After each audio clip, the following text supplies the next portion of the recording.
आगे बढ़ते हैं खबरों में। और प्रयागराज में जो कुंभ चल रहा है, महाकुंभ चल रहा है, समाजवादी पार्टी के अध्यक्ष अखिलेश यादव आज महाकुंभ पहुंचे। अखिलेश यादव ने थोड़ी देर पहले संगम किनारे डुबकी भी लगाई है। तस्वीरें आपको हम दिखाने जा रहे हैं जब अखिलेश यादव पहुंचे थे संगम किनारे।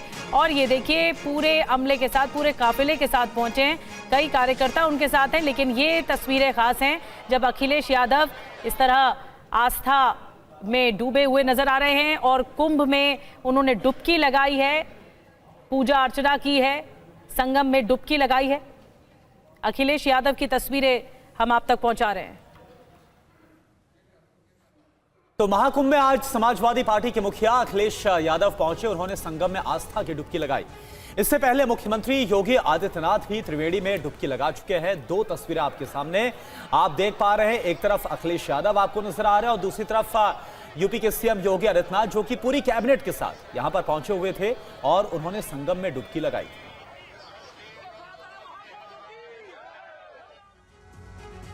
और संगम में स्नान के बाद समाजवादी पार्टी के मुखिया अखिलेश यादव ने TV9 भारतवर्ष से खास बातचीत की है। अखिलेश यादव ने कहा कि कुंभ के और बेहतर इंतजाम हो सकते थे। अखिलेश ने कहा कि यूपी सरकार केंद्र से और पैसे लेकर लोगों की सुविधाओं के इंतजाम करे। उन्होंने ये भी कहा कि अभी कुंभ चल रहा है, इसलिए किसी तरह के सियासी आरोप लगाना ठीक नहीं होगा। कुंभ नकारात्मक राजनीति की जगह नहीं है। अखिलेश यादव ने केंद्र सरकार से मांग की है कि प्रयागराज का किला यूपी पर्यटन विभाग को सौंप दिया जाए। अखिलेश ने 2013 कुंभ के दौरान हादसे को लेकर भी जवाब दिया है। अखिलेश ने कहा कि रेलवे की गड़बड़ी की वजह से वो हादसा हुआ था। कुंभ से अखिलेश यादव का एक्सक्लूसिव इंटरव्यू आपको दिखाते हैं। हमारे साथ समाजवादी पार्टी के मुखिया और पूर्व मुख्यमंत्री अखिलेश यादव जी हैं, जो इस वक्त प्रयागराज आए हैं। गंगा में संगम स्नान किया उन्होंने। अखिलेश जी, सबसे पहले आपका रिएक्शन। बहुत दिन से आप सवाल उठा रहे थे और आज खुद स्नान करने आए, क्या कहना चाहेंगे? 26 जनवरी है, गणतंत्र दिवस है। हमारा देश मजबूत हो, सशक्त हो, जनता के सुख मिले, समृद्धि मिले और आगे बढ़े हमारा देश। इसी कामना के साथ और साथ ही साथ जहाँ पर 3 नदियाँ मिलती हैं, गंगा, यमुना, सरस्वती, हमारी यही कामना है कि सौहार्द, सद्भावना और सहनशीलता बनी रहे। आपने लगातार सवाल उठाए हैं और व्यवस्था पर सवाल उठाए कि बेहतर हो, लोगों की आवाज़ आपने उठाई है। आज आप यहाँ आए हैं, क्या देखा आपने, क्या महसूस किया? देखिए, काम और बेहतर इंतज़ाम हमेशा हो सकता है। जिस समय 800-1300 करोड़ रुपए खर्च हुए, उस समय भी इंतज़ाम अच्छा था। लेकिन कभी कभी सरकार ये बात कहती है कि रेलवे स्टेशन पे जान चली गई थी कुछ लोगों की।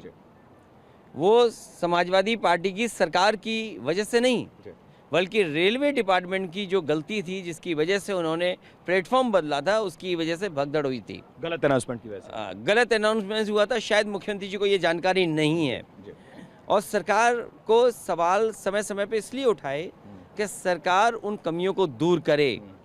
1300 करोड़ में भी कुंभ हुआ था, 800 करोड़ में भी कुंभ हुआ है, 7000 करोड़ में हो रहा है या 10,000 करोड़ में हो रहा है। सवाल ये नहीं है, सवाल ये कि जनता को सुविधा मिले। और माँ गंगा के लिए जो संकल्प लिया था कि गंगा बेहतर बहे, शुद्ध बहे, निर्मल हो, शायद ये समय नहीं है उन सवालों को उठाने का। गंगा की शुद्धता का सवाल खड़ा हो रहा है। मुख्यमंत्री जी दिल्ली जाकर कहते हैं कि मैंने गंगा को तो साफ कर दिया, अरविंद केजरीवाल यमुना को साफ नहीं कर पाए। आपको शीतल निर्मल लगी गंगा यहाँ पर आने के बाद? क्योंकि एनजीटी तो सवाल खड़े कर रहा है।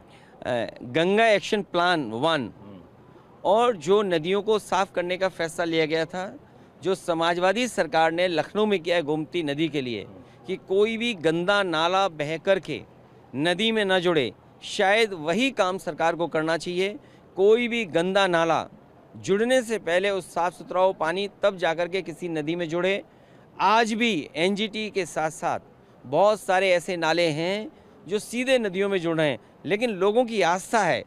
लोग ये याद नहीं रखते हैं कि नदी में कितने नाले मिल रहे हैं। लोग केवल इतना स्वीकार करके जाते हैं कि वो संगम में माँ गंगा के पानी में स्नान कर करके जा रहे हैं। लेकिन सरकार सच्चाई जानती है और सरकार अगर सच्चाई जानने के बाद अगर जनता से छिपाती है तो उससे बड़ा पाप कोई नहीं हो सकता। 14 तारीख को आपने हरिद्वार में स्नान किया था, लोग सवाल उठा रहे थे अखिलेश जी यहाँ नहीं आ रहे हैं। आज उन तमाम लोगों का मुंह बंद हो गया, अखिलेश जी आए भी, स्नान भी किया, व्यवस्था भी देखा और शिविर में भी जा रहे हैं।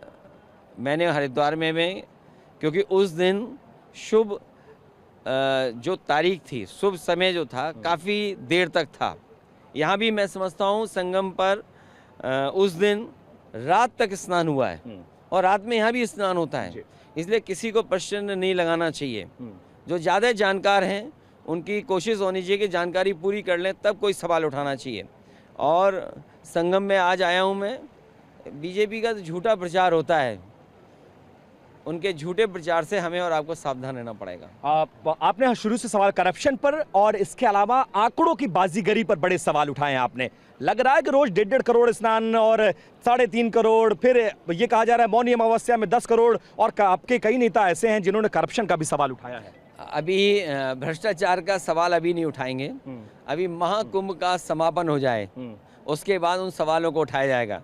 जहाँ तक गिनती की बात है, मेथोडोलॉजी क्या है, सरकार कैसे गिन रही है, वो सरकार जानती होगी। लाखों में कहे कि लाखों लोग आते हैं प्रतिदिन, तो वो सच स्वीकार हो सकता है। करोड़ आने के लिए इतना बड़ा झूठ नहीं बोलना चाहिए। कम से कम संगम में, जिसको हम इतना पवित्र मानते हैं, और उस समय जब 144 वर्षों बाद ये महाकुंभ हो रहा है, उस समय तो ये बात नहीं कहनी चाहिए, क्योंकि किसी भी आंकड़े नहीं हैं, और आंकड़े कैसे सच होंगे उसका भी मेथोडोलॉजी किसी के पास नहीं है। अंतिम सवाल, 2013 में आपके नेतृत्व में जो कुंभ बेहतर हुआ था वो ज्यादा बेहतर लगा आपको, या 2025 वाला इंतजाम बेहतर लग रहा है? उस समय भी बहुत अच्छा कुंभ हुआ था, और जो कमियां हैं वो सरकार को दूर करनी चाहिए। कमियां बहुत हैं, लेकिन जिम्मेदारी भी हम विपक्ष के लोगों की है कि अगर कमी है तो उसको उठाएं, लेकिन बीचों बीच अभी उठाना ठीक नहीं है, लेकिन कमियां तो बहुत हैं। व्यवस्था में सुधार की जरूरत है? हमेशा सुधार की ज़रूरत होती है, और जहां जिस सरकार को मौका मिले, क्योंकि आज सरकार के पास संसाधन की कमी नहीं है। उस समय जो कुंभ हुआ था वो 1300-800 करोड़ में हुआ था, उस समय भी करोड़ों लोगों ने स्नान और उस आयोजन में भाग लिया था। आज भी हज़ारों करोड़ खर्च हो रहा है, सुनने में आ रहा है कि 10,000 करोड़ तक खर्च होगा। भारत सरकार से 10,000 करोड़ और मांगने चाहिए, जिससे कि कम से कम इसके आयोजन में कोई पैसे की कमी नहीं होनी चाहिए, क्योंकि जो राजा महाराजा सम्राट हर्षवर्धन आते थे वो तो सब कुछ दान करके चले जाते हैं। सुनने में आया है कि सरकारें आ रही हैं, गृह मंत्री कल आ रहे हैं और 5 तारीख को प्रधानमंत्री। मेरी दिल्ली की सरकार से यही होगा, मांग होगी दिल्ली वालों से। मैंने पहले भी मांग की और फिर मैं मांग करता हूँ, ये जो किला है जहाँ पर माघ मेला हो, अर्ध कुंभ हो, कुंभ हो, महाकुंभ हो, या भविष्य में जो आयोजन होंगे, जनता के लिए और प्रदेश के लिए बड़ी चीज़ होगी। कम से कम भारत सरकार अगर पैसे दान नहीं दे सकती है तो कम से कम ये दान दे करके जाए, किला भारत सरकार उत्तर प्रदेश के टूरिज्म डिपार्टमेंट को दे दे, जिससे कि भविष्य में कोई भी आयोजन हो, कोई भी मेला हो, उसमें सहूलियत हो, आराम हो लोगों को। चलते जल्दी बता दें, साथ साथ क्योंकि बहुत बड़ी जिम्मेदारी होती है कर्मचारियों की, बहुत बड़ी जिम्मेदारी होती है अधिकारियों की।